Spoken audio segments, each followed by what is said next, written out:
នេះគ្រប់ត្រគុណខ្មែរចង់ឃើញពេជ្រសម្បត្តិប្រកួតលក្ខណៈ Age Men ចំពេលដែលលោក Tommy Kim បង្ហើបថាទូរទស្សន៍ថោនត្រៀមរួចរាល់ក្នុងការរៀបចំការប្រកួតព្រឹត្តិការណ៍ Age Men ប៉ុន្តែលោកមិនទាន់បង្ហើបថានរណាជាបេក្ខភាពកីឡាករគុណខ្មែរដែលត្រូវប្រជែងជាមួយនឹងកីឡាករបរទេស7ប្រទេសផ្សេងទៀតនៅឡើយបើតាមទំព័រ Facebook របស់លោក Tommy Kim បានបញ្ជាក់ថា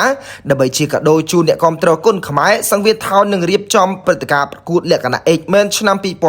2026ដោយកីឡាករបរទេសចំនួន7រូបបានចុះឈ្មោះរួចរាល់ប៉ុន្តែយ៉ាងណាលោកមិនទាន់បង្ហើបថានរណាជាបេក្ខភាពកីឡាករគុណខ្មែរដែលត្រូវប្រជែងនៅឡើយជុំវិញករណីនេះអ្នកគាំទ្រគុណខ្មែរយល់ថាពេជ្រសម្បត្តិគឺជាបេក្ខភាពដ៏ស័ក្តិសមបំផុតសម្រាប់ការប្រកួតព្រឹត្តិការណ៍ Age Men នេះ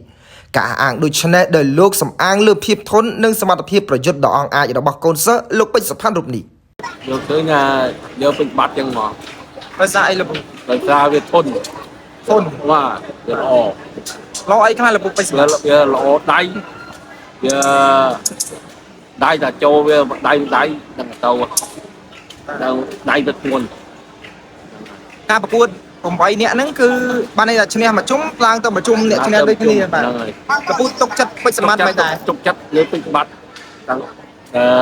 ព្រោះវាធន់ព្រោះវាដែរពីណាធ្វើពេជ្រសម្បត្តិបាយទេបានន័យថាកពូទុកចិត្តថានឹងទទួលបានជ័យជំនះហ្នឹងហើយជ័យជំនះយើងជ័យជំនះលើពេជ្រសម្បត្តិហ្នឹងហ្មងចុះ